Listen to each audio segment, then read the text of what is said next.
Everyone. आज हम लोग एक और टॉपिक से विल स्टार्ट बायोमॉलिक्यूल्स। ठीक है, बायोमॉलिक्यूल्स के बारे में अगर हम बात करते हैं तो यहाँ पे आपको कुछ कुछ बातें हैं जो बहुत ही नॉर्मल सा है। बायो का मतलब हो गया लिविंग, मॉलिक्यूल्स का मतलब हो गया जो एटम से मिलके बने हैं। ठीक है, अब इसमें हमें ये जानना है कि कौन कौन सी चीज़ें किससे बनी हैं। तो सबसे पहले केमिकल कॉम्पोजिशन। केमिकल कॉम्पोजिशन के लिए आप ऐसे समझिए कि एक लिविंग सेल को लिया गया था, ठीक है, और इस लिविंग सेल के अंदर ट्राइक्लोरोएसिटिक एसिड डाला गया CCl3COOH। ठीक है, यूजिंग अ मोटल और अ पेस्टल। अब समझो एक जार है, उसमें लिविंग सेल डाल दिया गया और ट्राइक्लोरोएसिटिक एसिड डाला गया और उसको खूब देर तक ग्राइंड किया गया। तो ग्राइंड करने के बाद जो भी पोर्शन मिला उसको हमने बोला स्लरी, और इस स्लरी को फिर किस पे डाला, कॉटन क्लॉथ पे डाला। कॉटन क्लॉथ पे डाला तो जितने छोटे पार्टिकल्स थे नीचे गिर गए, जो बड़े पार्टिकल्स थे वो ऊपर रह गए।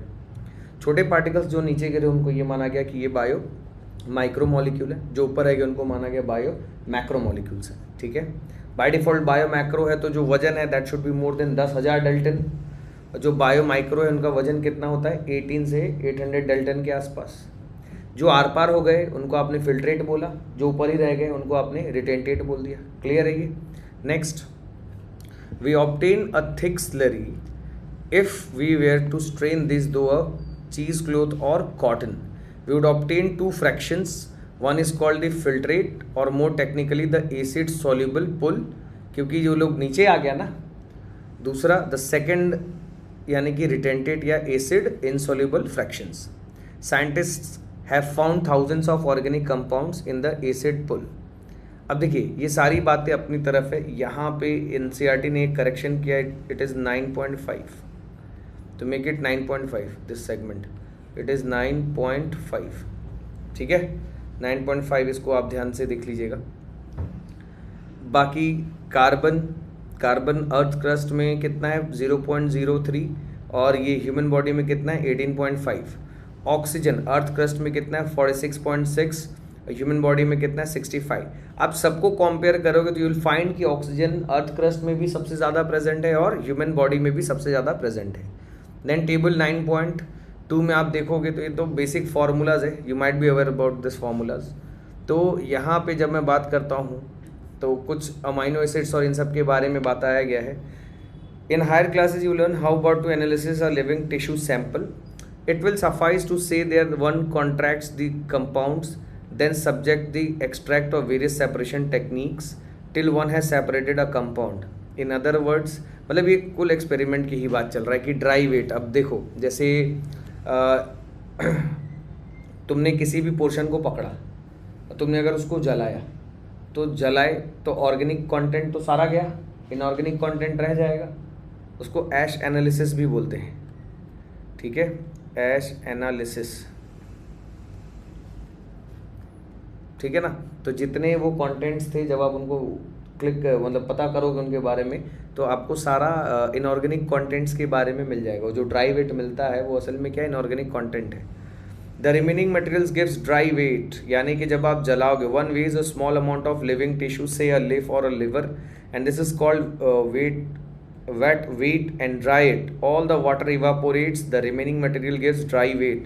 Now if the tissue is fully burnt, all the carbon compounds are oxidized to gaseous form यानी कि CO2 और water vapor and are removed.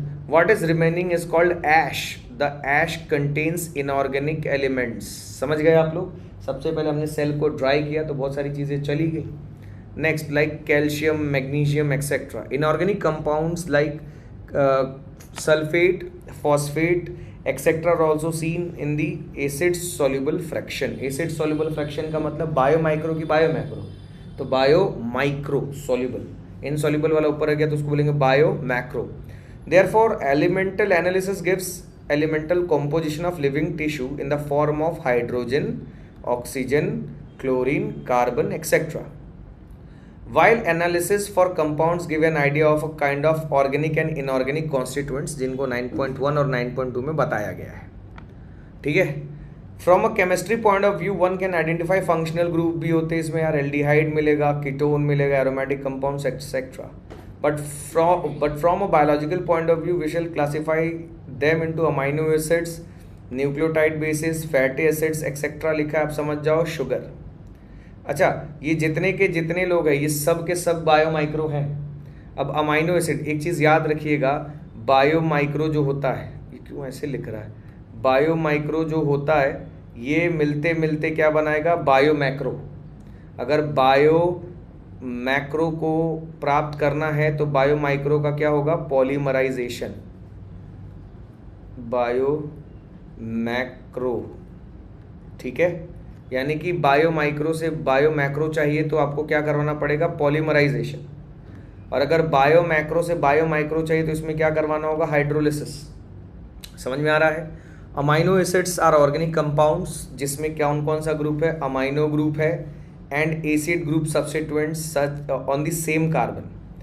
The alpha carbon, मतलब ये अगर आप बात करते हो तो ये कुछ ऐसी बात कर रहा है कि अमाइनो एसिड का जब स्ट्रक्चर बनाओगे, ये हो गया R, यहाँ पे हो गया H, ये अमाइनो ग्रुप हो गया यहाँ पे, और यहाँ पे हो गया कार्बोक्सिलिक ग्रुप। ठीक है, और इस कार्बन को इन्होंने बोल दिया अल्फा कार्बन। ठीक है, next, there are 4 substituent group occupying 4 valency positions.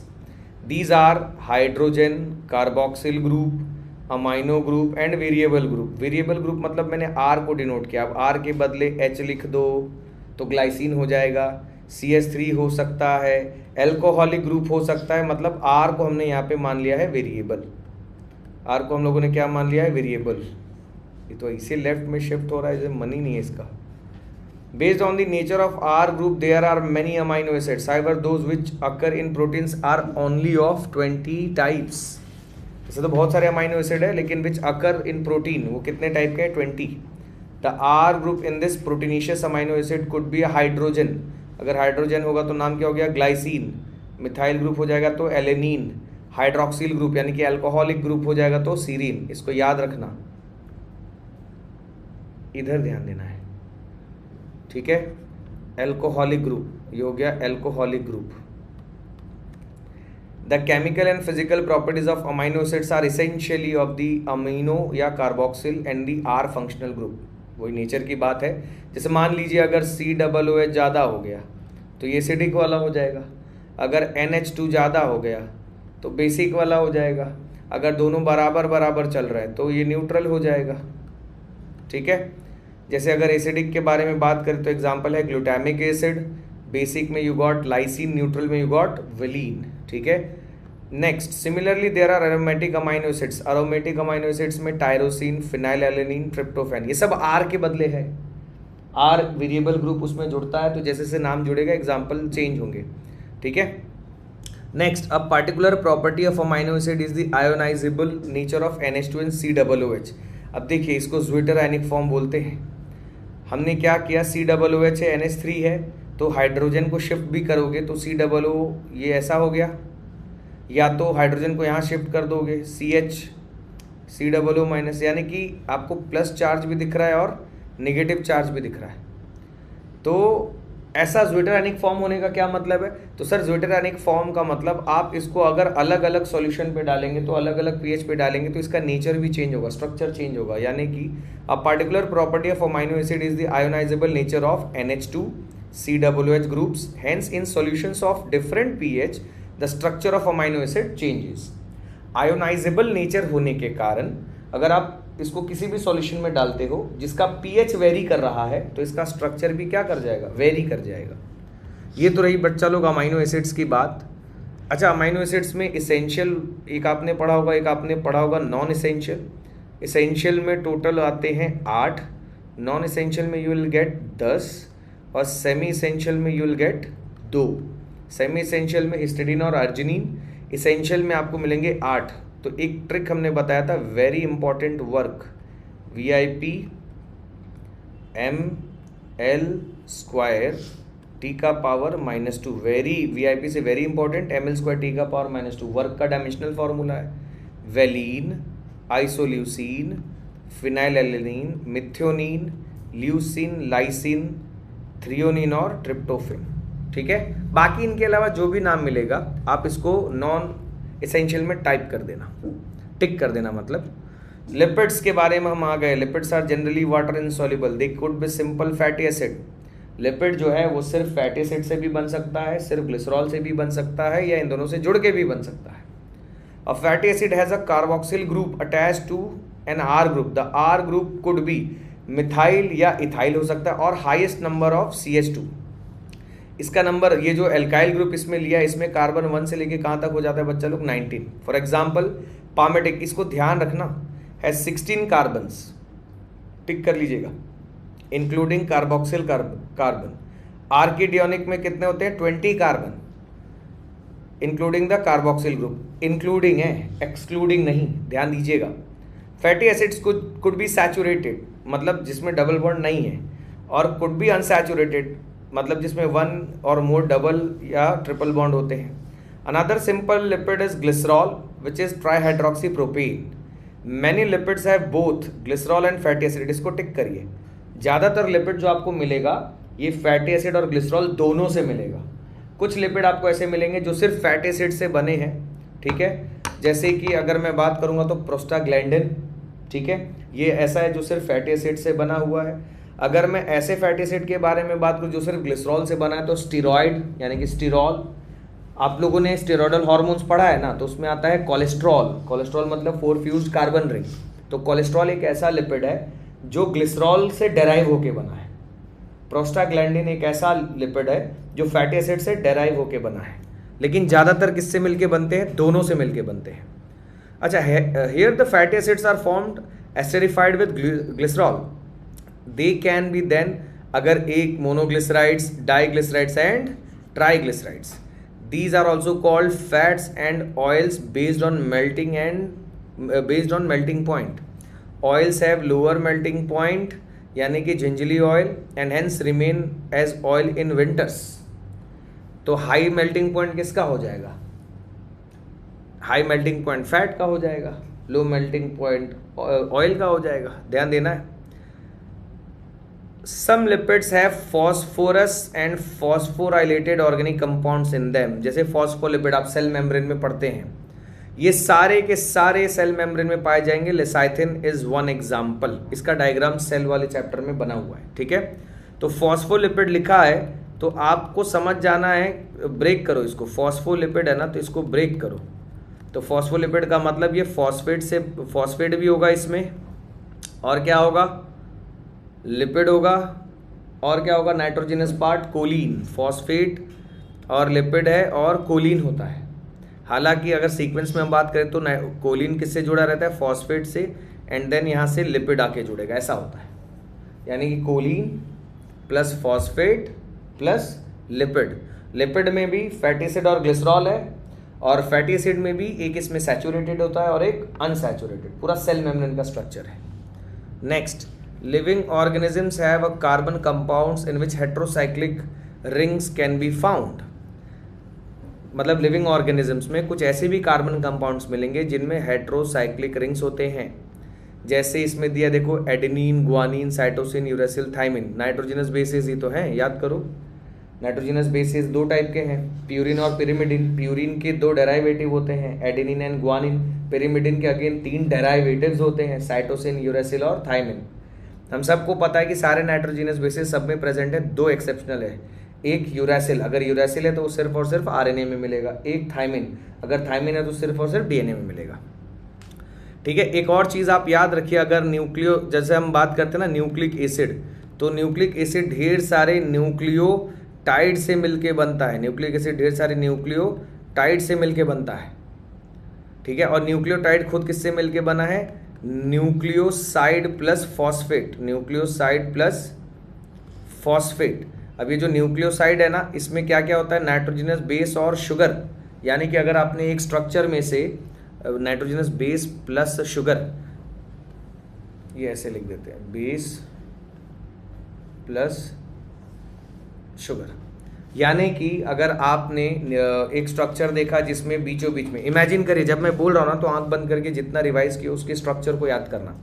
एक शुगर है, पेंटोज, ठीक है, और उसके फर्स्ट कार्बन पे मान लीजिए लगा है एन ग्लाइकोसिडिक बॉन्ड के द्वारा कोई एक नाइट्रोजनस बेस।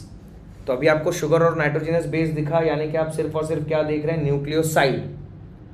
अगर आपने 5th कार्बन के साथ फॉस्फेट को अटैच्ड देखा तो आप समझिए complete structure is called nucleotide. एक न्यूक्लियोटाइड बनाने में एक एस्टर बॉन्ड चाहिए, ठीक है। अच्छा, यहां लिखा हुआ है if a phosphate group is also found esterified to the sugar they are called nucleotides. अगर फॉस्फेट ग्रुप को रिमूव कर देंगे तो then they will be called as nucleosides. Adenosine, guanosine, thymidine, uridine, cytidine are nucleosides. देखो कैसे खेल गया है। अगर मैं नाइट्रोजिनस बेस के बारे में बात करूं, नाइट्रोजिनस बेस अगर प्यूरिन लगा है, न्यूक्लियोसाइड अगर आप ढूंढ रहे हैं तो न्यूक्लियोसाइड के लिए ना सफिक्स जो लगता है वो लगता है डाइन और साइन। ये ऐसे क्यों हो रहा है? न्यूक्लियोसाइड के लिए जो सफिक्स होता है इसको हम बोलते हैं डाइन या साइन। तो नेक्स्ट क्लास में रहने दीजिए, डाइन या साइन। तो न्यूक्लियोसाइड अगर डाइन लिखा है तो भी न्यूक्लियोसाइड है, साइन लिखा है तो भी न्यूक्लियोसाइड है। डाइन लिखा है तो भी न्यूक्लियोसाइड है, साइन लिखा है तो भी न्यूक्लियोसाइड है। अब डाइन कब लिखा रहेगा? जब यहाँ पे पेरिमिडिन, अगर नाइट्रोजनस बेस में पायरिमिडिन का यूज किया गया है तब आप समझिए कि ये न्यूक्लियोसाइड जो है वो पायरिमिडिन वाला है। डाइन अगर लगा है तो, साइन लगा है तो आप समझ जाइए इसमें जो नाइट्रोजनस बेस है ना वो प्यूरिन है। जैसे नाइट्रोजनस बेस में हमने अभी तुरंत आपको बताया एडेनिन, ग्वानिन। अगर मान लो एडेनिन के बारे में बात किया तो अगर एडेनिन जो न्यूक्लियोसाइड में होगा तो उस समय उसका एडेनिडाइन नाम नहीं होगा, एडिनोसाइन नाम होगा, क्योंकि एडेनिन किस में आ रहा है? प्यूरिन वाले में। तो अगर न्यूक्लियोसाइड आप देख रहे हैं उसमें शुगर प्लस बेस है, अगर बेस में प्यूरिन वाला बेस है तो प्यूरिन वाला बेस के साथ हमेशा सफिक्स साइन जाएगा। पिरिमिडिन वाला बेस है तो हमेशा सफिक्स डाइन जाएगा। जैसे अगर मैंने बोला यूरासिल, तो यूरासिल क्या हो गया? नाइट्रोजिनस बेस हो गया, और ये नाइट्रोजिनस बेस किस में आता है? पायरिमिडिन में आता है। तो अगर मैंने इस बेस को शुगर से जोड़ दिया तो यूरिडाइन नाम हो जाएगा। समझ में आ रहा है? अगर मैंने मान लो साइटोसिन बोल दिया तो साइन SINE अगर स्पेलिंग मिस्टेक दे दिया और तुम न्यूक्लियोसाइड मानोगे तो गड़बड़ हो जाएगा, क्योंकि साइटोसिन प्लस शुगर यानी कि बेस प्लस शुगर न्यूक्लियोसाइड हुआ। नाम क्या होगा इसका? साइटिडाइन। क्यों? क्योंकि ये खुद किस में आता है? पायरिमिडिन में। यानी कि न्यूक्लियोसाइड में जितने भी पिरिमिडिन में जितने भी नाम लिखे हैं अगर वो न्यूक्लियोसाइड में उपस्थित हैं तो उनका सफिक्स में डाइन जाएगा। बाकी तो अगर मैं न्यूक्लियोटाइड ढूंढने बोलूँगा तो आइलिक एसिड सफिक्स में लगा होगा। अगर आइलिक एसिड सफिक्स में लगा तो बाय डिफॉल्ट समझ जाइए कि वो न्यूक्लियोटाइड है। अब जैसे हमने बोल दिया ATP, एडेनोसिन ट्राईफॉस्फेट, तो एडेनोसाइन बोलते न्यूक्लियोसाइड हो गया, प्लस फॉस्फेट भी तो जुड़ गया तो ये क्या हो जाएगा? न्यूक्लियोटाइड। ATP का मतलब क्या होता है? Adenosine triphosphate. तो एडेनोसिन बोलते हैं वो क्या हो जाएगा? न्यूक्लियोसाइड, और ट्राईफॉस्फेट बोले यानी कि न्यूक्लियोसाइड प्लस फॉस्फेट क्या हो जाएगा? न्यूक्लियोटाइड। तो इस पर थोड़ा सा ध्यान दे देना। देखो यहाँ लिखा भी तो है, nucleic acids like DNA, RNA। Nucleic acid दो टाइप के होते हैं, ये लेविने ने बोला था। अगर डीऑक्सी शुगर है तो DNA, अगर राइबोस शुगर है तो RNA। क्लियर? नेक्स्ट बच्चा लोग ये कुछ स्ट्रक्चर्स के बारे में दिया। This is the structure of glucose, this is the structure of ribose. अगर रिंग में 5 कार्बन है, 1 2 3 4 5, अगर रिंग में 5 कार्बन है तो उसको हम लोग बोलते हैं पाइरानोज। अगर रिंग में 5 कार्बन है तो हम लोग क्या बोल देंगे? पाइरानोज। अगर रिंग में 4 कार्बन है, 1 2 3 4, अगर रिंग में 4 कार्बन है तो हम इसको बोल देते हैं फ्यूरानोज। ठीक है, फ्यूरानोज बोल देंगे। फ्रक्टोज का स्ट्रक्चर, फ्रक्टोज तो 6 कार्बन का होता है लेकिन उसके रिंग में उसका भी स्ट्रक्चर कुछ ऐसा ही होता है, लेकिन वहाँ पे क्या है? यहाँ CH2OH जुड़ जाएगा। तो उस केस में फ्रक्टोज में कौन सा रिंग होता है? पायरानोज की फ्यूरानोज, तो आप बोलेंगे फ्यूरानोज। ठीक है, भले ही फ्रक्टोज 6 कार्बन का है, ग्लूकोज 6 कार्बन का है, लेकिन ग्लूकोज पायरानोज रिंग बनाता है, यानी कि इसके रिंग में 5 कार्बन आएंगे, 1 कार्बन आउटर है। फ्रक्टोज में 2 कार्बन आउटर रहता है, 4 कार्बन रिंग में होता है, इसलिए फ्रक्टोज जो रिंग बनाता है उसको फ्यूरानोज बोलते हैं। This is the structure of glycine. देखो R के बदले H लग गया, CH3 लग जाएगा तो एलेनिन, और एल्कोहलिक ग्रुप लग जाएगा तो सीरीन। पामेटिक एसिड याद करिए कितने कार्बन से मिलके बना है? 16। ये हो जाएगा स्ट्रक्चर ग्लिसरॉल का, और ट्राइग्लिसराइड्स ऑफ फैटी एसिड का स्ट्रक्चर हो गया ये, इसको याद कर लेना। अच्छा, कोलेस्ट्रॉल को जब भी पहचानना होगा ना तो एक चीज़ याद रखना, 4 फ्यूज्ड कार्बन रिंग, यानी कि 4 fused carbon ring, 4 fused carbon ring इसमें प्रेजेंट होता है। दिस इज 1 2 3 4, चारों रिंग जुड़े हुए हैं। बस याद रखना है जो आखिरी वाला है ना, इसमें देखो ऐसे पेंटागोनल टाइप स्ट्रक्चर है ये, बाकी सब स्ट्रक्चर आपको हेक्सागोनल मिलेंगे। ये चौथा वाला क्या मिलेगा, पेंटागोनल। ये रहा लिसाइथिन। लिसाइथिन के बारे में अगर मैं बात करूंगा तो ये this portion is what, choline. This portion is choline, nitrogen containing. उसके साथ कौन जुड़ेगा बेटा, फॉस्फेट। फॉस्फेट के साथ कौन जुड़ता है, फैटी एसिड प्लस ग्लिसरॉल। तो ये रहा लिसाइथिन का स्ट्रक्चर, ध्यान से देखना, लिसाइथिन name is very very important. Next adenine. Adenine जो कि प्यूरिन का है तो उसका स्ट्रक्चर ऐसा है। एक और चीज़ याद रखना, एडेनिन बाई चांस स्ट्रक्चर आप भूल गए तो एडेनिन और साइटोसिन जो होते हैं इन्हीं में ऊपर आपको नाइट्रोजन दिखेगा, ठीक है। तो अब आपके सामने स्ट्रक्चर बना ऐसी हेट्रोसाइक्लिक रिंग, ये हो गया 1, ये हो गया 2। अगर ऐसी हेट्रोसाइक्लिक रिंग बना है और ऊपर N वाला लगा है तो आप समझिए ये एडेनिन है। लेकिन अगर ऐसी हेट्रोसाइक्लिक रिंग बना है लेकिन ऊपर O लगा है तो समझ जाओ ग्वानिन है। एडेनिन ग्वानिन को पहचाना है, बहुत डायग्राम बना के प्रैक्टिस मत करो स्ट्रक्चर, सीधा ध्यान दो। एडेनिन और साइटोसिन ये दो ही ऐसे हैं जिनके ऊपर नाइट्रोजन है, बाकी सब में कुछ ऐसा आपको डबल बॉन्डेड ऑक्सीजन दिखेगा। समझ में आ रहा है। तो एडेनिन को पहचानना इजी है, ऊपर नाइट्रोजन है, 2 रिंग है। सर अगर किसी ने पूछा, मैंने 2 रिंग देखा जिसमें एक रिंग के ऊपर NH2 जुड़ा है, समझ जाओ एडेनिन है। हेट्रोसाइक्लिक रिंग देखे जिसमें ऊपर के तरफ ऑक्सीजन है तो समझ जाना ग्वानिन है। बट अगर मैंने बोला कि सिंगल रिंग मैंने देखा और ऊपर मैंने NH2 वाला देखा तो तुम समझ जाओ वो साइटोसिन है। सिंगल रिंग है और ऊपर नाइट्रोजन है तो साइटोसिन, डबल रिंग है और ऊपर NH2 है तो एडेनिन। अच्छा, सिंगल रिंग है और ऊपर ऑक्सीजन है तो आप समझ जाना यूरेसिल भी हो सकता है, थाइमिन भी हो सकता है। लेकिन थाइमिन में क्या है ना, एडिशनल 5th पोजीशन पे CH3 निकला होगा। देखिए यहाँ यूरेसिल दिया, इसके 5th पोजीशन पे CH3 निकाल देंगे तो उसका नाम हो जाएगा थाइमिन। अब देखो ये हो गया शुगर, पेंटो शुगर हुआ, this is adenine. Adenine plus sugar, adenine कौन से नाइट्रोजनस बेस में आता है, प्यूरिन में आता है ना, बोल सकते हो तुम लोग भी। एडेनिन किस में आता है, प्यूरिन वाले में आता है। तो एडेनिन प्लस शुगर ये क्या हो जाएगा, एडेनोसिन। अच्छा एडेनाइलिक, देखो ये हो गया शुगर बेस, ये हो गया फॉस्फेट, तो ये हो जाएगा एडेनाइलिक एसिड। अब यूरिडाइन, देखो यूरिडाइन लिखा है, यूरिसाइन क्यों नहीं लिखा है, क्योंकि ये है शुगर, ये है बेस, तो बाय डिफॉल्ट ये तो हो गया न्यूक्लियोसाइड। लेकिन जो यूरेसिल होता है वो किस में आता है, प्यूरिन में आता है कि पिरिमिडिन में आता है, पिरिमिडिन में आता है, पिरिमिडिन में आता है ना, तो उसके लिए सफिक्स क्या लगेगा, डाइन। समझ गए, नहीं समझे तो एक बार रिवाइंड करके फिर से सुनना। Primary metabolites, secondary metabolites. Sir metabolites क्या होते हैं, ऐसे सब्सटेंसेस जो मेटाबॉलिज्म में इन्वॉल्व है उनको हम मेटाबोलाइट्स बोलते हैं। प्राइमरी मेटाबोलाइट्स क्या होते हैं, जो डायरेक्टली इन्वॉल्व होंगे। सेकेंडरी मेटाबोलाइट्स क्या होते हैं, जो इनडायरेक्टली इन्वॉल्व होंगे। सर प्राइमरी मेटाबोलाइट्स में आप एक जुगाड़ याद रखिए, शान से sugar, amino acid, nucleotide, chlorophyll. शान से शुगर, अमाइनो एसिड, न्यूक्लियोटाइड और क्लोरोफिल। अबे सिलेक्ट हो जाओगे, प्राथमिकता दी जाएगी ना, तो मुंह छुपा के तो आओगे नहीं, शान से आओगे, तो शान से, ठीक है ना। सेकेंडरी मेटाबोलाइट्स में आपको क्या याद रखना है कि ये प्लांट्स के द्वारा बनाया जाता है, लेकिन उनके डिफेंस मैकेनिज्म के लिए बनाया जाता है। ऐसा नहीं कि प्लांट इंसान से बहुत खुश है इसीलिए दवाई निकाले पड़ा है। तो जो भी मेडिसिन भी हमें मिल रही है, रबर गम, जो कुछ भी मिल रहा है, आप समझिए प्लांट्स ने अपने बचाव के लिए बनाया था। मतलब सेकेंडरी मेटाबोलाइट्स जो है वो प्लांट्स अपने बचाव के लिए बनाता है, but we use it for human welfare. अच्छा, सेकेंडरी मेटाबोलाइट्स में आप एक और पॉइंट जोड़ सकते हो, नॉट कॉमन इन एनिमल्स। फिर आते कुछ एग्जाम्पल्स इसमें दिए हुए, पिगमेंट्स में आ गया कैरोटिनॉइड्स और एंथोसाइनिन। एल्कलॉइड्स में भी है मॉर्फिन। मॉर्फिन एंटीट्यूसिव होता है, एंटीट्यूसिव नहीं होता है, सेडेटिव होता है। एंटीट्यूसिव उसके लिए था, कफ सिरप के लिए। कोडीन और एंटीट्यूसिव कफ सिरप में लिखते हैं। मॉर्फिन पेन रिलीविंग होता है, इसका स्ट्रक्चर दिया है। टर्पिनॉइड्स में you will get monoterpenes, diterpenes. Essential oil में you got lemon grass oil. Toxins में यू गॉट एब्रिन और राइसिन। लैक्टिन्स में कॉनकेना वैलिन, ये पहले पूछा जा चुका है। ड्रग्स में विनक्रिस्टिन, विनब्लास्टिन होता है, और तीसरा लिखा है कर्क्यूमिन, ठीक है। तो विनक्रिस्टिन, विनब्लास्टिन जो है वो कैंसर ट्रीटमेंट में यूज होता है। पॉलीमरिक सब्सटेंस, मुझे ये बहुत ज़्यादा इंपॉर्टेंट लग रहा है, बहुत ही ज़्यादा इंपॉर्टेंट। पॉलीमरिक सब्सटेंसेज में रबर, गम्स और सेल्यूलोज है, तो इसको याद रखिएगा, ठीक है। Secondary metabolites.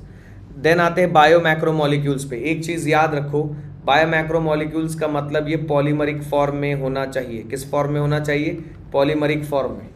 जैसे अगर मैं बात करूं कार्बोहाइड्रेट की, तो कार्बोहाइड्रेट में मोनोसैकेराइड, ओलिगोसैकेराइड्स और पॉलीसैकेराइड्स होते हैं।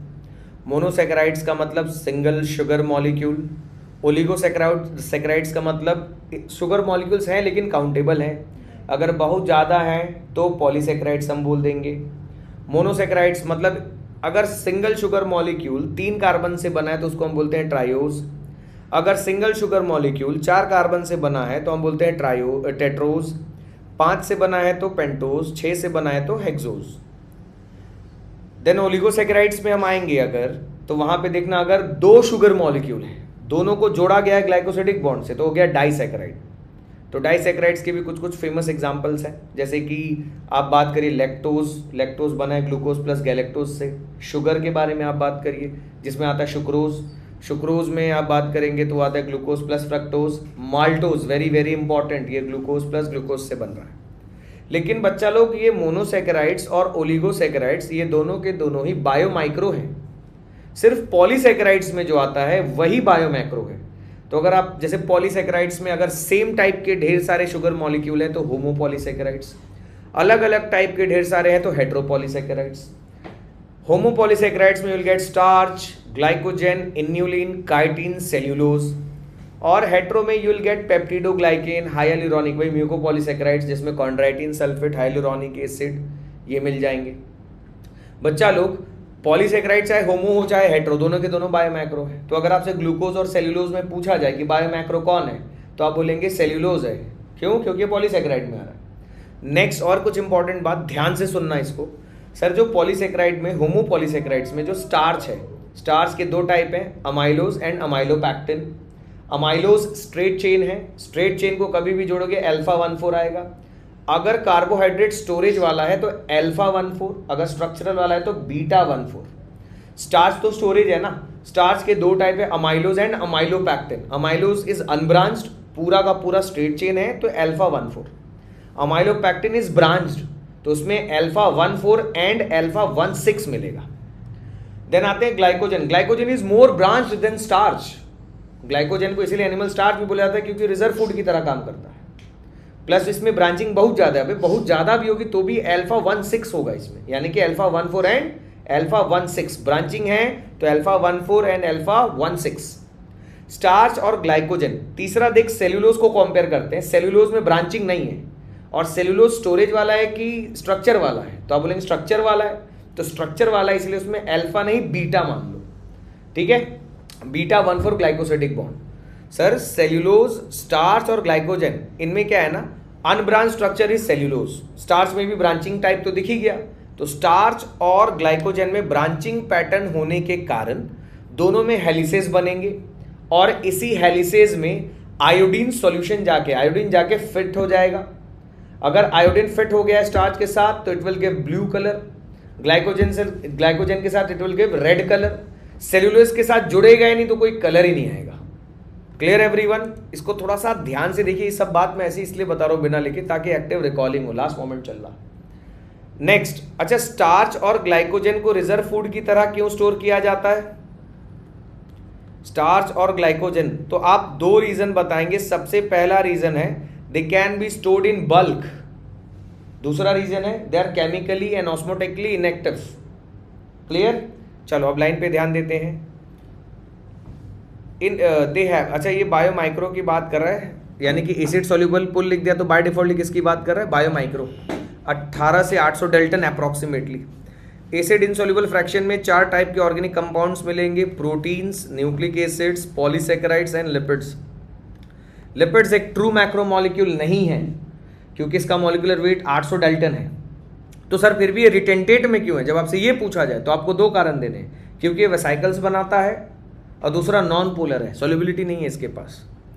नेक्स्ट, इनका जो मॉलिक्यूलर वेट है वो रेंज करता है 10,000 डेल्टन्स के आसपास।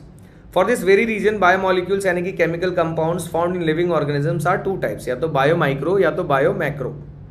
The molecules in the insoluble fraction with the exception of lipids are polymeric substances. एक ही चीज याद रखना, पॉलीमराइजेशन होना कंपलसरी है फॉर बायोमैक्रो मॉलिक्यूल्स, तभी तो मॉलिक्यूलर वेट ज्यादा होगा। lipid whose molecular weights do not exceed 800 Dalton come under acid insoluble fractions. that is macromolecule fraction. Lipids are indeed small molecular weight compounds and are present not only as such but also arranged into structures like cell membrane and other membranes. भैया lipid का भले molecular weight कम है लेकिन हल्के मत लीजिए, बहुत काम है. When we grind a tissue, we are disrupting the cell structure. Cell membrane and other membranes are broken into pieces and form vesicles. ठीक है, which are not water soluble. Cell membrane को ब्रेक कर दिया, किसी भी membrane को break कर रहे हो तो वो क्या बनाएंगे, वेसिकल्स बनाएंगे जो कि वाटर में सॉल्युबल नहीं है. Therefore, these membrane fragments in the form of vesicles get separated along with the acid insoluble pool, and hence in the biomacromolecular fraction, lipids are not strictly macromolecules. पर चलो एक ये भी चीज़ ध्यान देना है, average composition in a cell, water it is 70 से 90%, protein it is 10 से 15%. मैंने इसको प्रोटीन TEN टाइप का साउंड आया तो 10 से 15 ऐसे याद रख लेना. Carbohydrate 3%, lipids 2%, nucleic acid 5 to 7%, ion it is 1%. हमने इसके लिए ट्रिक बनाया है, वाटर यानी कि पानी पियो नल का लेके. परसेंट कैसे याद करूंगा मैं, सबसे ज़्यादा तो पानी है तो 70 से 90% अपने आप ध्यान रख लेना. पानी पियो नल का लेके, पियो के पी से प्रोटीन हो जाएगा, प्रोटीन 3 बोले यानी कि 10, तो 10 से 15% तो ये हो जाएगा. देन आता है न्यूक्लिक एसिड. न्यूक्लिक की स्पेलिंग में लेटर काउंट करेंगे तो 7 मिलेगा, यानी कि कितना है बच्चा लोग, मैक्स 5 से 7% हो जाएगा ये. उसके बाद से आप इसको 3, 2 लिपिड के, जैसे कार्बोहाइड्रेट 3%, लिपिड के एल से हो गया, लेके के एल से हो गया लिपिड 2%, आखिरी बचा आयंस, इसको मान लेना 1%. क्लियर, तो इस तरीके से ये याद हो जाएगा. Proteins are polypeptides, they are linear chains of amino acid linked by peptide bonds. भाई साहब प्रोटीन के लिए एक चीज याद रखिए, they are always present. Protein जो है always present in heteropolymeric form. ये हमेशा क्या होते हैं, हेटेरोपॉलीमरिक. ये जो इधर सरक रहा है इस पे नेक्स्ट लेक्चर में हम वर्क करेंगे. Each protein is a polymer of amino acid. Polymer कौन सा, heteropolymer. As there are 20 types of amino acids, alanine, cysteine, proline, tryptophan, lysine etcetera. A protein is a heteropolymer and not a homopolymer. A homopolymer has only one type of monomer repeating n number of times. This information about the amino acid content is important as later in your nutrition lessons. छोड़ो. Collagen, कुछ proteins के बारे में दिया, जैसे collagen intercellular ground substance बनाता है. Trypsin ये एक एंजाइम है जो, देखना एक चीज याद रखना, जो एंजाइम्स है ना वो किस फॉर्म में बनते हैं, इनएक्टिव. जैसे ट्रिप्सिन ट्रिप्सिनोजन के रूप में बनता है ताकि पचा ना ले. इंसुलिन एक हार्मोन की तरह काम करेगा. एंटीबॉडीज है, फाइट इन्फेक्शियस एजेंट्स. रिसेप्टर्स होते हैं, जैसे जो भी रिसेप्टर्स है they are also proteinaceous. GLUT4 इसका फंक्शन हमने अपने पहले लेक्चर में आपको पढ़ा रखा है तो इस पर ध्यान दे लेना. ठीक है, नेक्स्ट उसके बाद से पॉलीसैकेराइड्स. पॉलीसैकेराइड्स में हमने क्लासिफिकेशन आपको बता दिया है. Cellulose is a homopolymer, starch is a variant of this but present as a store house of energy in plants tissue. Animals में ग्लाइकोजन भी प्रेजेंट होता है. इन्यूलिन याद रखिए, इन्यूलिन किससे मिलके बना है, फ्रक्टोज से मिलके बना है. ठीक है, अच्छा इसमें एक चीज़ और ध्यान देना है, जो राइट साइड है, अगर आप पॉलीसैकेराइड चेन में देखते हैं तो राइट साइड जो होता है वो होता है रिड्यूसिंग, और जो लेफ्ट साइड होता है वो होता है non reducing. Right side is reducing, left side is non reducing. Starch forms helical secondary structure. In fact starch can hold I2 molecules in the helical portion. उसके साथ ये ब्लू कलर दे रहा है, इसमें लिख दिया कि cellulose does not contain complex helices and hence can not hold I2, तो ये कलरलेस होगा. बट आपको बेटा ग्लाइकोजन का भी ज्ञान हमने दिया हुआ है. ग्लाइकोजन के साथ ये रेड कलर शो करता है. क्लियर एवरीवन, तो ये अच्छा अरे राइट साइड आर से reducing, left side non reducing हो जाएगा. ठीक है, plant cell walls are made up of cellulose. Paper made from plant pulp and cotton fiber is cellulosic. There are more complex polysaccharides in nature. They have as building blocks amino sugar. Amino sugar is glucosamine. Amino sugar के बारे में, जैसे अमीनोज sugar हो गया, अमाइनोज sugar हो गया, इसका example है ग्लूकोजामिन, और एन एसिटाइल ग्लूकोजामिन को अगर तुम जोड़ते जाओगे तो वो बनाएगा पेप्टिडोग्लाइकेन, यही बनाएगा ना? नहीं, काइटिन बनाएगा। अगर एन एसिटाइल पेप्टिडोग्लाइकेन किस में बताए थे? हेट्रोपॉलीमरिक ना रे, हेट्रोपॉलीमरिक है तो दो अलग अलग जुड़ना चाहिए। अगर होमोपॉलीमरिक बोला तो सिर्फ नाग हो गया ना, NAG। तो काइटिन जो है ये NAG से मिलके बना है, NAG एन एसिटाइल ग्लूकोजामिन, क्योंकि काइटिन होमोपॉलीमर है। लेकिन अगर मैं बात करता हूँ पेप्टिडोग्लाइकेन तो वो हेट्रोपॉलीसैकेराइड है ना, तो वो नाग और NAM N acetyl glucosamine and N acetyl muramic acid. ध्यान दीजिएगा, स्टेटमेंट इसलिए पूछा है, यहाँ लिखा भी इनफैक्ट। अच्छा, काइटिन जो है वो सेल वॉल ऑफ आर्थ्रोपोड लिख देगा तो रॉन्ग है, आर्थ्रोपोडा एनिमल में आता है, तो याद रखना एक्सोस्केलेटन टिक करिएगा। देन फंगस के सेल वॉल में भी ये प्रेजेंट होता है। These complex polysaccharides are mostly homopolymers. Then nucleic acid का डिस्कशन हमने अभी जस्ट स्ट्रक्चर बताते समय न्यूक्लियोटाइड में किया, उससे ज़्यादा इसमें इंपॉर्टेंट है नहीं कुछ। Structure of protein, primary structures में अगर मैं बात करूंगा बच्चा लोग, तो एक होता है primary. Proteins are mentioned earlier, are heteropolymers containing strings of amino acids. Structure of molecules means different things in different contexts. In organic chemistry, the structure invariably refers to the molecular formula. Organic chemists always write two-dimensional view of the molecules while representing the structure of the formula. अब ये कौन क्या कर रहा है, इसको छोड़ो, सीधा आते हैं। The positional information in a protein which is the first amino acid, which is second, and so on, is called primary structure. मतलब अगर जोड़ा गया है, ये हो गया अमाइनो एसिड 1, देन ये जुड़ गया अमाइनो एसिड सेकेंड, ऐसे गिनते गिनते चले जाओगे तो ये सिंपल सा जो स्ट्रक्चर बना है बिना कॉइलिंग के, उसको बोलते हैं प्राइमरी स्ट्रक्चर। अब याद करेगा, मैंने ऊपर जब आपको स्ट्रक्चर बताया था ना, तो ये हो गया C, this is R, this is H, this is C double bond, नहीं यहाँ पे नहीं है।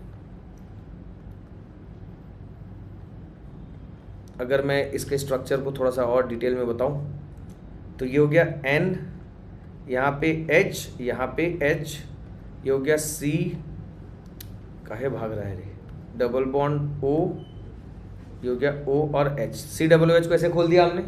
ये हो गया एक अमाइनो एसिड। अगर इसके बगल वाले को में बनाएंगे हम, तो इसके बगल वाले में भी तो ये C डबल बॉन्ड O और यहाँ पे OH, फिर OH, देन यहाँ पे C, ये हो जाएगा R, ऐसे ही कुछ होगा। मतलब ये रिपीट होते चला जाएगा, तो इसके बीच में आप बॉन्ड बनाओगे और वाटर को रिलीज कर दोगे। यानी कि कुल मिला के जो स्ट्रक्चर आपके सामने दिखेगा वो कुछ ऐसा दिखेगा, R, this is H, C double O, सब डबल बॉन्ड O, ये हो जाएगा OH, ये हो गया N, इसको बॉन्ड बना दिया है ना, तो ये फिर से C double bond O, C, ये हो गया R, ये हो गया H, और यहाँ पे NH2 था, फिर ऐसे बनते चला जाएगा। यानी कि एकदम एक्सट्रीम राइट साइड जाएंगे तो आपको कौन सा फ्री दिखेगा? N टर्मिनल, नाइट्रोजन NH2 वाला N फ्री दिखेगा ना, तो हो जाएगा N टर्मिनल। और एक्सट्रीम लेफ्ट साइड में आ जाओगे तो क्या दिखेगा? C terminal. क्योंकि जब अमाइनो एसिड का स्ट्रक्चर हम बना रहे हैं तो एक्सट्रीम लेफ्ट में कभी ना कभी तो ये फ्री होगा, तो C टर्मिनल। एक्सट्रीम राइट में हम बनाएंगे तो कभी ना कभी तो ये फ्री होगा, यानी कि N टर्मिनल। ध्यान देना, the first amino acid is also called as N-terminal amino acid. The last amino acid is called C-terminal amino acid. A protein thread does not exist throughout as an extended rigid rod. The thread is folded in the form of helix. ये हम secondary structure के बारे में बात कर रहे हैं, ठीक है। ये रहा secondary structure। secondary structure में बच्चा लोग 3 टाइप होता है, अल्फा हेलिक्स, बीटा प्लीटेड और ट्रिपल हेलिक्स। अल्फा हेलिक्स के एग्जाम्पल में आपको याद रखना है केराटिन, बीटा प्लेटेड के एग्जाम्पल में आपको याद रखना है फिब्रियन। फिब्रियन एक नेचुरल सिल्क है। अच्छा, अगर आपसे कोई पूछे नेचुरल सिल्क क्या है तो आप बोलेंगे प्रोटीन, आर्टिफिशियल सिल्क क्या है तो आप बोलेंगे कार्बोहाइड्रेट यानी कि रेयॉन। तीसरा है ट्रिपल हेलिक्स। ट्रिपल हेलिक्स में जो एग्जाम्पल मिलेगा वो है कोलेजन, ठीक है। Next, tertiary structure. Tertiary structure का मतलब एकदम इतना ताबड़तोड़ सारे अमाइनो एसिड को जोड़ दिया गया ना, इतनी तगड़ी कॉइलिंग है कि coiling is like woollen ball like, जिसके वजह से दूर दूर के अमाइनो एसिड पास आ गए। अब दूर दूर के अमाइनो एसिड जैसे ही पास आ जाएंगे तो दिल फंक्शन एज दिल बिकम बायोलॉजिकली मोर एक्टिव, और बायोलॉजिकली मोर एक्टिव होने के कारण दे फंक्शन एज एंजाइम। इसीलिए आप कहते हैं कि एंजाइम्स आर मोस्टली प्रोटीनिशियस। सारे एंजाइम प्रोटीन के नहीं बने, लेकिन ज्यादातर एंजाइम्स क्या होते हैं बच्चा लोग? Proteinaceous. Clear? Some are the exceptions, जैसे कि राइबोन्यूक्लियस, पी, राइबोसोम वगैरह वगैरह। नेक्स्ट, अब उसके बाद से क्यूब लाइक मैनर में अगर फोल्डिंग है तो इसको हम बोलते हैं टर्शियरी स्ट्रक्चर। इस टर्शियरी स्ट्रक्चर में अगर आप बात करोगे तो 2 सब यूनिट्स बोलेगा। टर्शियरी स्ट्रक्चर में 2 सब यूनिट्स है, alpha type and 2 beta type. ये दोनों सब यूनिट्स है। यूनिट लिख देगा गड़बड़ हो जाएगा। सर क्वाटरनरी स्ट्रक्चर में टोटल कितने टाइप के सब यूनिट है? तो आप बोलेंगे 2 टाइप के, एक अल्फा एक बीटा। अगर टोटल नंबर पूछ देगा तो 4, क्योंकि 2 अल्फा 2 बीटा था ना, ऐसे ध्यान देना है। इसका एग्जांपल हो गया हीमोग्लोबिन, यानी कि 4 कोने हैं, इसीलिए एक हीमोग्लोबिन मॉलिक्यूल जो है मैक्सिमम 4 ऑक्सीजन को कैरी कर सकता है। Clear everyone? पेप्टाइड बॉन्ड वही प्रोटीन का दिया है, जैसा हमने बताया था अभी डायग्राम में। ग्लाइकोसिडिक बॉन्ड अगेन इस जब जुड़ता है अलग अलग कार्बोहाइड्रेट को जोड़ेगा और वाटर वहां से रिलीज होगा, यानी कि डिहाइड्रेशन। ठीक है बच्चा लोग? Nucleic acid exhibit a wide variety. अच्छा, इसके बारे में अगर आपको पढ़ना है तो एक बार एमबीआई को अच्छे से पढ़ लेना, हम उसमें भी देखेंगे इसको। एडेनिन और गुआनिन के बीच, एडेनिन और थाइमिन के बीच में डबल हाइड्रोजन बॉन्ड है, गुआनिन और साइटोसिन के बीच में ट्रिपल हाइड्रोजन बॉन्ड है। ठीक है? आई बिलीव ये शायद इसमें नहीं है, ये रिवाइज्ड हो गया है। ठीक है?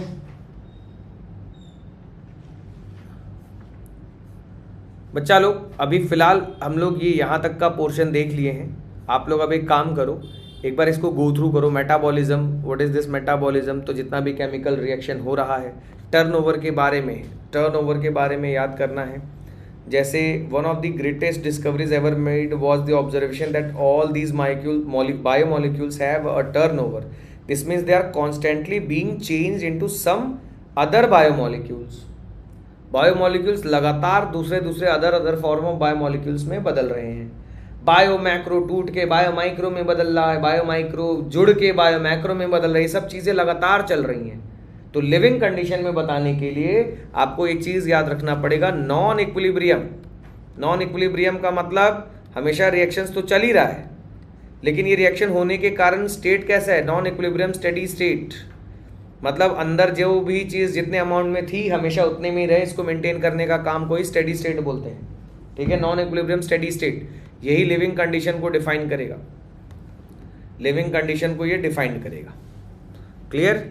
मतलब these breaking and making is through chemical reactions constantly occurring in living organisms. Together all these chemical reactions are called metabolism. जितना भी chemical reactions हो रहा है यहाँ पे, इन सबको मिला के हम क्या कहते हैं? metabolism. Each of the metabolic reactions results in the transformation of biomolecules. एक चीज और याद रखना आप लोग, जितना भी बायोमोलिक्यूल्स हो रहा है सब के सब में एंजाइम्स की जरूरत पड़ती है। ठीक है? मतलब जितने भी मेटाबॉलिज्म्स हो रहे हैं सब में कौन रिस्पॉन्सिबल है? एंजाइम्स। एंजाइम सब में रोल प्ले कर रहा है। चीज़ें अगर बन रही हैं एनाबॉलिक वे से जाएंगी, अगर टूट रही हैं तो कैटाबॉलिक पाथवे से जाएंगी। ठीक है? अब इसमें glycolysis it is given there. Living state, living state के लिए हमने ये बता दिया है, living state is a non equilibrium steady state to be able to perform work. Non equilibrium क्यों बोले? क्योंकि लगातार रिएक्शन चल रहा है। स्टडी क्यों बोले? क्योंकि मान लो अगर 10 नंबर ग्लूकोज चाहिए तो टूट जुड़ के कुछ भी हो 10 ही रहे। जैसे हार्मोन्स क्यों आए थे? ताकि होम्योस्टेसिस मेंटेन करें। सेम उसी तरीके से ये स्टेडी स्टेट मेंटेन होना जरूरी है। Without metabolism there can not be a living state. बच्चा लोग एंजाइम्स, एंजाइम्स में एक पोर्शन में आपको इसमें बता देता हूं, this is very very important, holo enzyme. ठीक है? होलो एंजाइम, ज़्यादातर जो एंजाइम होता है वो बिना किसी से जुड़े फंक्शनल नहीं होगा। तो जैसे कि ये बड़ा सा पोर्शन हो गया, दिस इज छोटा सा पोर्शन, दिस छोटा सा पोर्शन इज कॉल्ड, क्या हो जा रही है? दिस छोटा सा portion is called cofactor, this बड़ा सा portion is called apo enzyme. तो एपो एंजाइम प्लस कोफैक्टर मिलके ही क्या बनाएगा? Holo enzyme.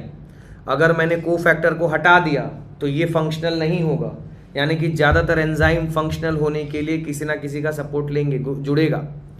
अब ये कोफैक्टर को अगर हमने टाइटली जोड़ा है तो प्रोस्थेटिक ग्रुप, लूजली जोड़ा है कोएंजाइम, वो मेटल आयंस भी होते हैं इसमें, ठीक है ना। तो इस चीज़ को थोड़ा सा याद रखिएगा, ज़्यादातर एंजाइम बिना किसी को फैक्टर के एक्टिव नहीं है। जैसे याद करो कैस्केड प्रोसेस में जितने भी क्लॉटिंग वाला जो फॉर्मेशन था उसमें जितने भी स्टेप्स थे सब में को फैक्टर की तरह कौन था, कैल्शियम। कैल्शियम नहीं है तो ये फंक्शनल नहीं होगा। और कैल्शियम जो एंजाइम से ये अपने ऑप्टिमम कंडीशन पे काम करता है, यानी कि अगर कोई एंजाइम है जो 17 डिग्री सेल्सियस पे काम करता है तो 17 पे ही बेस्ट काम करेगा, उसके पहले एक्टिवेट नहीं होगा, उसके बाद वो डीनेचुरेट अलग से हो जाएगा, डीएक्टिवेट अलग से हो जाएगा, ठीक है। तो इस चीज़ को एक बार, इस पोर्शन को आप लोग अच्छे से रीड कर लो। This structure is very very very very important, this figure, this graph, ये है पोटेंशियल एनर्जी का ग्राफ, ये हो गया प्रोग्रेस ऑफ रिएक्शन। जब एंजाइम यूज़ नहीं किया गया था, एक्टिवेशन एनर्जी विद एंजाइम है ये, और ये विदाउट एंजाइम है। जब एंजाइम यूज़ नहीं किया गया था, देखो ये हो गया ट्रांजिशन पॉइंट और ये हो गया सबस्ट्रेट का लेवल। तो सबस्ट्रेट और ये ट्रांजिशन पॉइंट के बीच का जो ये गैप दिख रहा है ना, इसी को कहा जाता है एक्टिवेशन एनर्जी, ठीक है। यानी कि एक्टिवेशन एनर्जी देखो कितनी ज़्यादा है, ये कितनी ज़्यादा है ये, बट जैसे हमने एंजाइम यूज़ किया एक्टिवेशन एनर्जी क्या हो गया, कम हो गया। तो अगर आपसे कोई पूछे कि एंजाइम किस उस पर काम करता है, तो आप बोलेंगे एंजाइम सीधा एक्टिवेशन एनर्जी कम कर देता है, जिसके बाद सबस्ट्रेट से प्रोडक्ट फटाफट बनना स्टार्ट हो जाएगा। इस ग्राफ में ABCD करके पूछेगा, यहाँ A दे दिया, यहाँ कुछ दे दिया, तो आपको बताना है अगर एक्टिवेशन एनर्जी ज़्यादा है तो यहाँ पे एंजाइम यूज़ नहीं हुआ है। एंजाइम यूज़ होते ही एक्टिवेशन एनर्जी को क्या कर देगा, कम कर देगा। होता क्या है बच्चा लोग, जैसे पहले ये आ गया एंजाइम, ये सबस्ट्रेट से जुड़ेगा, और ये दोनों तो स्पेसिफिक होने चाहिए, ठीक है। स्पेसिफिक नहीं है तो एंजाइम सबस्ट्रेट नहीं जुड़ेंगे। एंजाइम सबस्ट्रेट जुड़ेगा तो जुड़ने के बाद ये बनाता है एंजाइम सबस्ट्रेट कॉम्प्लेक्स। अब एंजाइम जो है, एंजाइम सबस्ट्रेट कॉम्प्लेक्स जैसे ही बनेगा तो ये हाईली एनर्जेटिक होता है, ट्रांजिशन स्टेट बोलते हैं, ठीक है, ट्रांजिएंट शेप बोलेंगे। ये लगातार एंजाइम इस सबस्ट्रेट के बॉन्ड को तोड़ते जाएगा और ये चेंज कर देगा एंजाइम प्रोडक्ट कॉम्प्लेक्स में।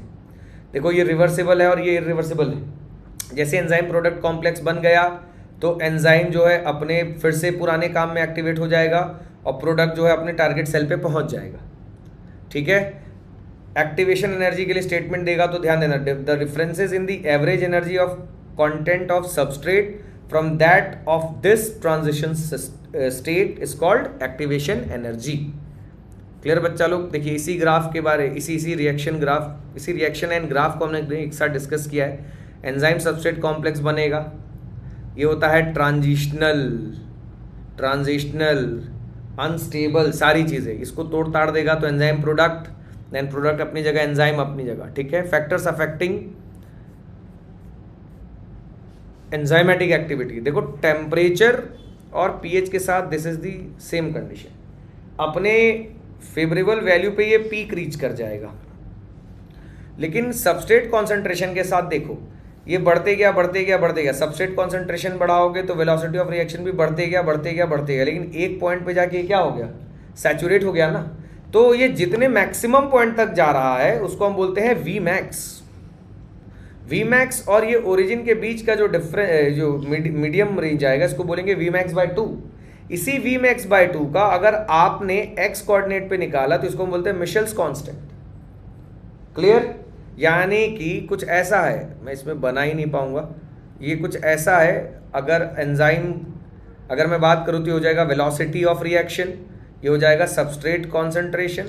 सबस्ट्रेट को बढ़ाते जाओगे तो एक समय के बाद जो स्पीड है वो सैचुरेट हो जाएगी ना, तो जिस मैक्सिमम लेवल तक ये पहुंचा है उसको Vmax बोलेंगे, दिस इज Vmax, और इनके हाफ को बोलेंगे Vmax/2, और इसी Vmax/2 का x कोऑर्डिनेट निकालोगे तो Km होता है, मिशेल्स कांस्टेंट। ध्यान देना, लेकिन हर चीज़ इतना आसानी से वो पॉसिबल नहीं है।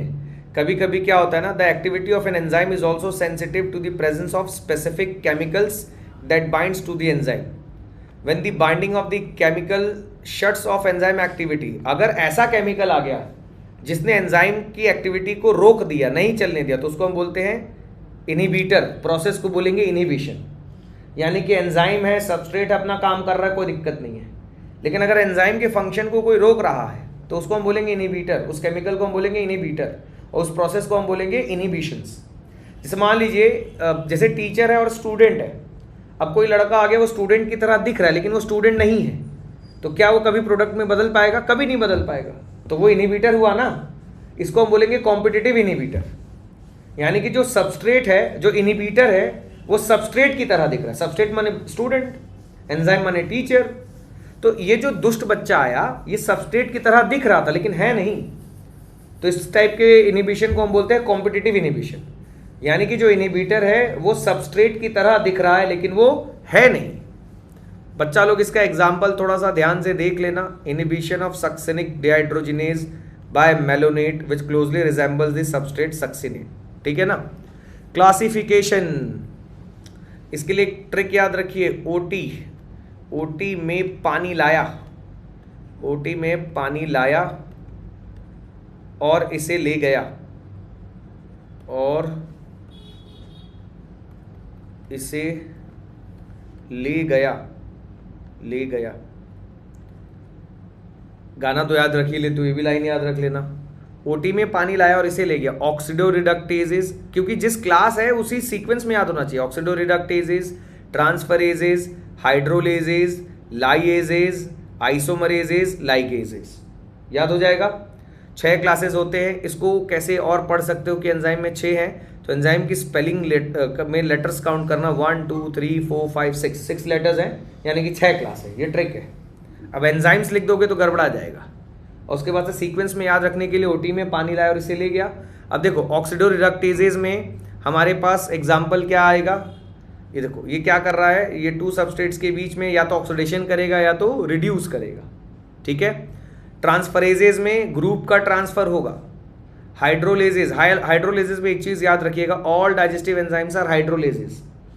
लाइजेस में, जैसे अब मैं बायोटेक्नोलॉजी से जोड़ के पूछूं, न्यूक्लिएजेस, जो रेस्ट्रिक्शन एंजाइम न्यूक्लिएजेस में बिलोंग करता था, ये न्यूक्लिएजेस किस क्लास में आएगा? तो आप बोलेंगे 3, क्योंकि जितने भी डाइजेस्टिव हाइड्रोलिटिक एंजाइम्स हैं, ठीक है, जितने भी वो पढ़ते हो आप, they are hydrolases in nature. Enzymes, ये ऐसा है ना, ये ब्रेक करेगा बट वाटर के लिसिस नहीं होगी, तो आप बोलेंगे लाइजेज एंजाइम यूज हुआ है। आइसोमरेजेस, वही आइसोमर बनाएगा। लाइगेजेस, वो चिपकाने के काम आता है, DNA ligase, PEP carboxylase etcetera. Cofactor we have already discussed. तो बच्चा लोग इस चैप्टर को थोड़ा ध्यान से ऐसे ही पढ़ना, और एंजाइम और प्रोटीन वाले टॉपिक को बहुत ज़्यादा ध्यान देना। ठीक है। Hello everyone, we are with one more another topic which is animal kingdom. Animal kingdom में हम लोगों को ये सब पता है कि टोटल कितने फाइलम है, तो 11 phylums are there. I believe आपको फाइलम का नाम तो याद होगा ही। ठीक है।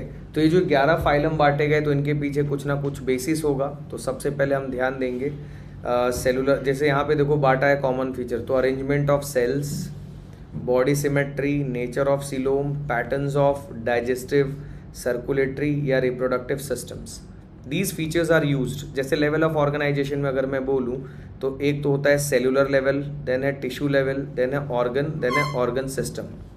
सेलुलर लेवल ऑफ ऑर्गेनाइजेशन का मतलब जो सेल्स हैं वो एक लूज एग्रीगेट्स की तरह अरेंज होते हैं, और इनमें क्या दिखेगा, सेलुलर लेवल ऑफ ऑर्गेनाइजेशन। हालांकि टिश्यू नहीं है, फिर भी आप ये नहीं कह सकते कि इनमें डिवीजन ऑफ लेबर नहीं है, सम डिवीजन ऑफ लेबर इसमें प्रेजेंट होता है। तो सेल्यूलर लेवल ऑफ ऑर्गेनाइजेशन के लिए आपके पास हो जाएगा Porifera.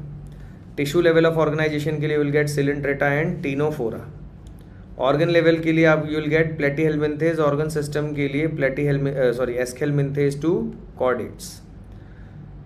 In coelenterates the arrangement of cell is more complex. तो जैसे जैसे फाइलम आप ऊपर पढ़ते जाते हैं, मतलब ये इवोल्यूशनरी बहुत ज़्यादा एडवांस होते जाता है। Here, the cells performing the same functions are arranged into tissues, hence is called tissue level of organization. और इनसे भी ऊपर जो आता है organ level, organ level is exhibited by members of platyhelminthes and other higher phyla. Other higher phyla मतलब कुछ एस्केलमिन्थेस के भी मेंबर आते हैं इसमें।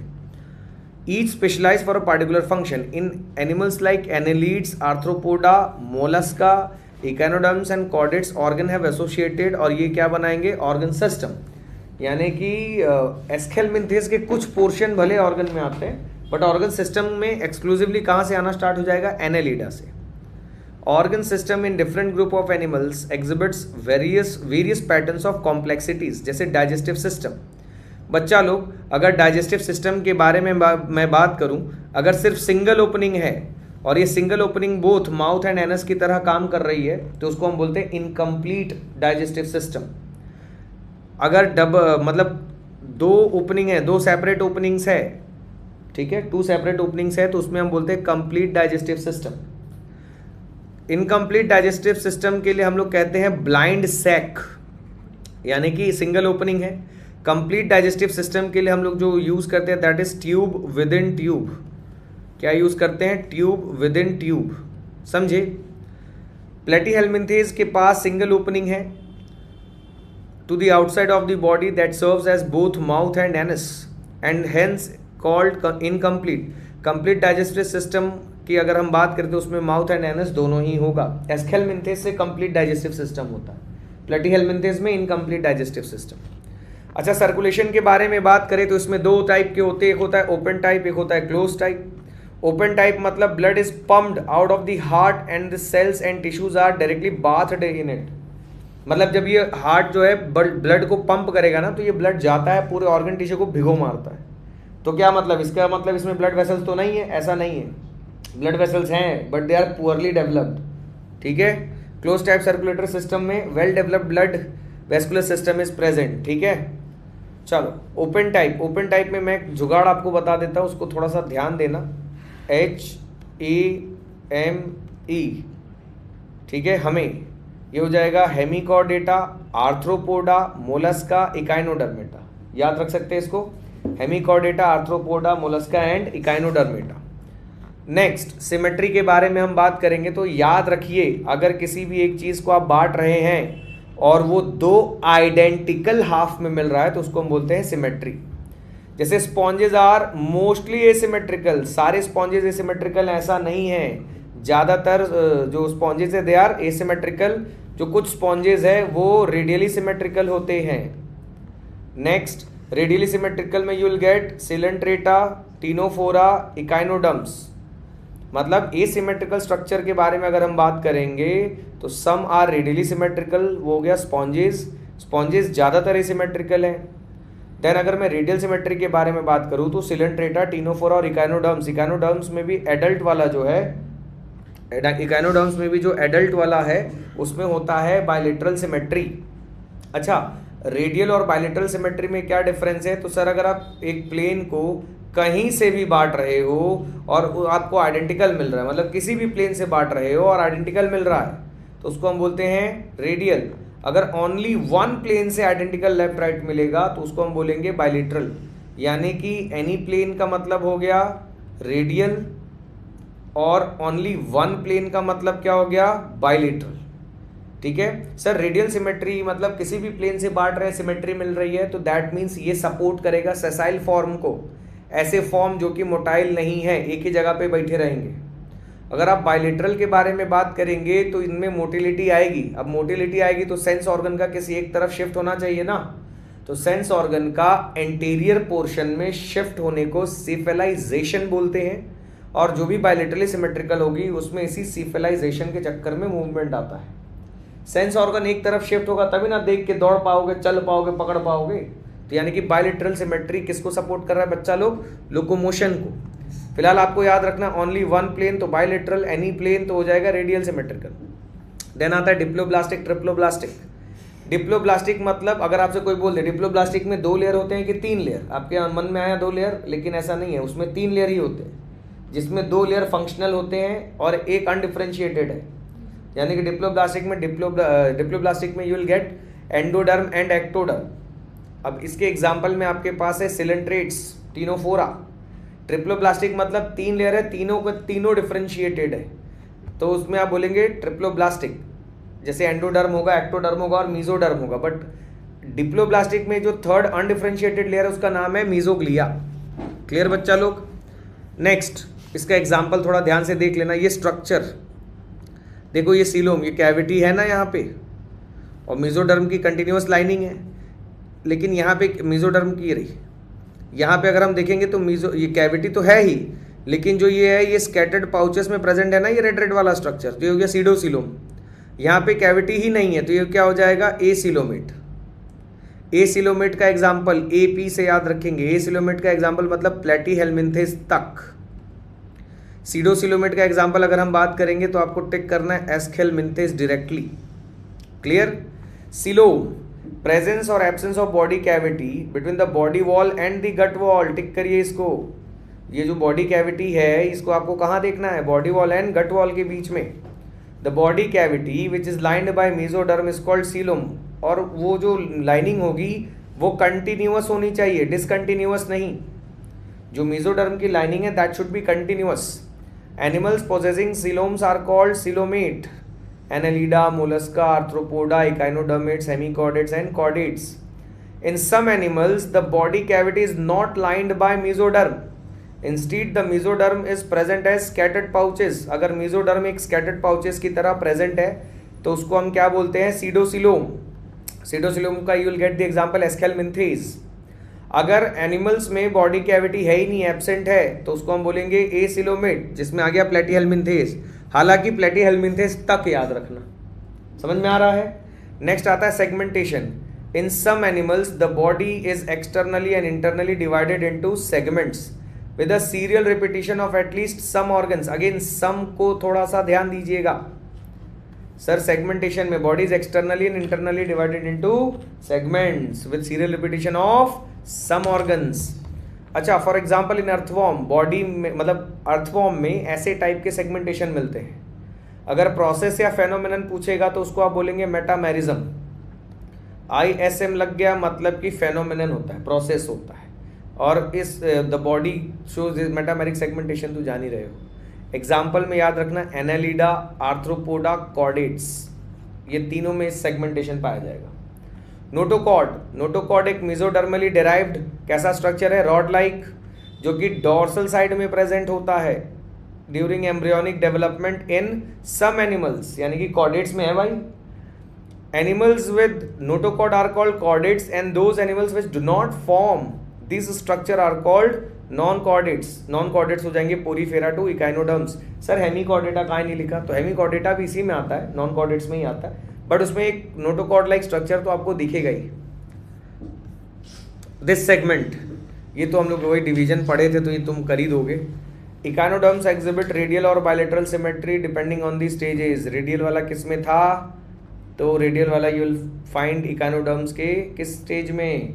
लार्वल स्टेज में। बायलेटरल वाला उल्टा बोले हो, रेडियल वाला एडल्ट फॉर्म में दिखता है और बायलेटरल वाला बायलेटरल वाला आपको किस में दिखेगा? इनके लार्वल स्टेज में। इसमें उल्टा टाइप का इवोल्यूशन हो रहा है। इस चीज़ को स्टार लगा के याद रखिए। रेडियल सिमेट्री यानी कि इनका एडल्ट वर्जन है। काइनोडर्म्स का एडल्ट वर्जन ज़्यादा एडवांस्ड है कि लीस्ट एडवांस्ड हुआ? लीस्ट एडवांस हुआ ना। रेडियल सिमेट्री लोकोमोशन को सपोर्ट नहीं करता है। बायलेटरल ज़्यादा एडवांस्ड है, लेकिन ये किस में प्रेजेंट था? इनके लार्वल स्टेज में। ध्यान देना है। फाइलम पोरीफेरा, बच्चा लोग कुछ कुछ इंपॉर्टेंट बातें, कॉमनली, मोस्टली, ये सबको ध्यान देना। Commonly known as sponges. अच्छा, generally they are generally marine. Coelenterata mostly marine. Ctenophora exclusively marine. ध्यान दीजिएगा, they are generally marine and mostly asymmetrical, क्योंकि कुछ में तो सिमेट्री है। कौन सी सिमेट्री है? Radial. These are primitive multicellular animals and have a cellular level of organisation. Multicellular तो है ये, लेकिन लेवल ऑफ ऑर्गेनाइजेशन क्या होता है बच्चा लोग इसमें? सेल्यूलर। स्पॉन्जेस है वाटर ट्रांसपोर्ट या canal system. Water enters through minute pores. अगर मैं स्ट्रक्चर के बारे में बात करूं तो कुछ ऐसा ही होता है ये। तो ये जो ऐसे प्रेजेंट है ना, ये पूरा कंटिन्यूअस तो होगा नहीं, बीच में पोर्स बन गए। This pores is called ostia. ठीक है, ऑस्टिया। ऑस्टिया के थ्रू जो वाटर है वो जाएगा, अगेन यहाँ पे क्वाइनोसाइट्स बना देते हैं। ये वाटर जो है ऑस्टिया के थ्रू जाएगा, कहाँ पे जाएगा? स्पॉन्जोसील में, एंड देन ऑस्क्यूलम से बाहर निकल जाएगा। ठीक है, water enters through minute pores यानी कि ostia in the body wall into a central cavity. Central cavity spongocoel, from where it goes out through the osculum. This pathway of water transport is helpful in, याद रखेंगे function, food gathering, respiratory exchange, और फिर क्या है? Removal of waste. डब्बा बन के पूछा जाएगा ढेर सारा क्वेश्चन। आपको डब्बा बना के पूछ दिया जाएगा कि बताइए कौन कौन सा function water canal system play करता है। तो सबसे पहला आपको क्या मिल गया?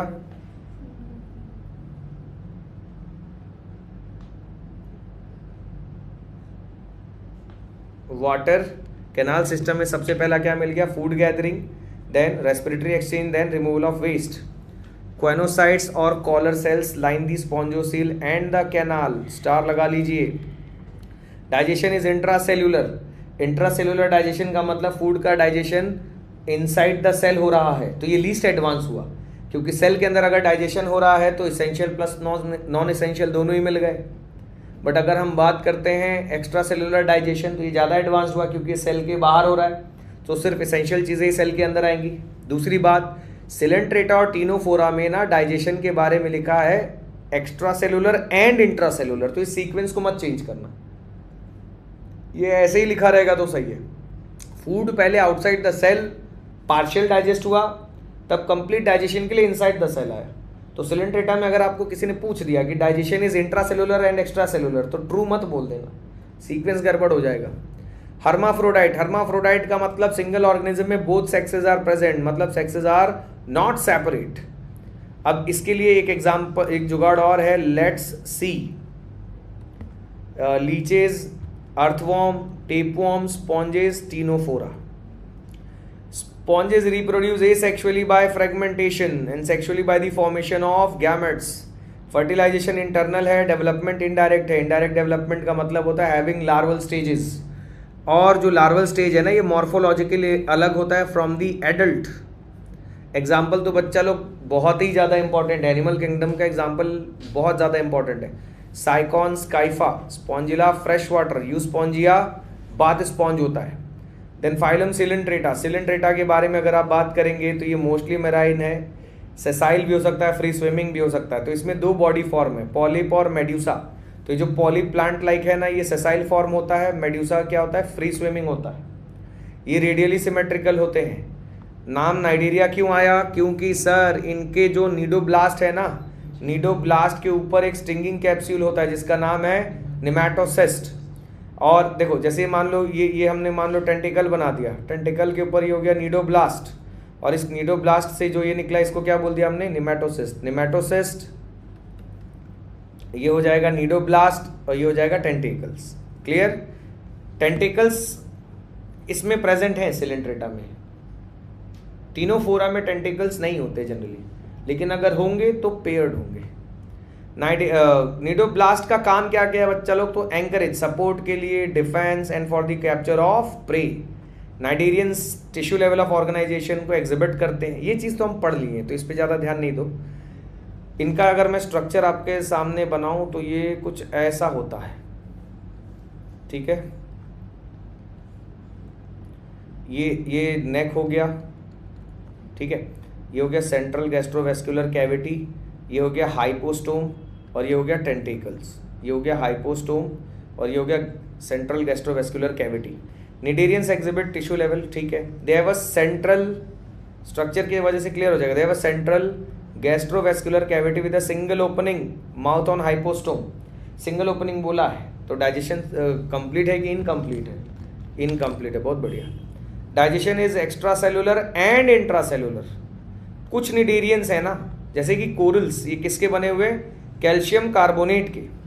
निडेरियंस दो फॉर्म में होता है, पॉलिप होता है, एक मेड्यूसा होता है। पॉलिप में ही सेक्सुअल रिप्रोडक्शन होता है, मेड्यूसा में सेक्सुअल रिप्रोडक्शन। कुछ ऐसे भी हैं जिनमें आपको ऑल्टरनेशन दिखेगा, पॉलिप से मेड्यूसा बनेगा और मेड्यूसा से पॉलिप, पॉलिप से मेड्यूसा एसेक्सुअली बनता है और मेड्यूसा से पॉलिप बनता है सेक्सुअली। इसी जनरेशन ऑफ ऑल्टरनेशन को कहा जाता है मेटाजेनेसिस, जो कि ओविलिया के द्वारा शो किया जाएगा। हालांकि पॉलिप का इसमें एग्जाम्पल दिया हुआ है हाइड्रा एडम्सिया, अम्ब्रेला शेप्ड वाला, यानी कि ऑरेलिया जो एग्जाम्पल दिया, ऑरेलिया या जेलीफिश, ये किस में आ जाएगा, मेडुसा फॉर्म में, ठीक है। तो पॉलिप में you got the example of hydra adamsia, medusa में you got the example of aurelia और jellyfish. Next physalia, physalia is Portuguese man of war, adamsia sea anemone, pennatula sea pen, gorgonia sea fan, meandrina हो जाएगा brain core, ठीक बच्चा लोग।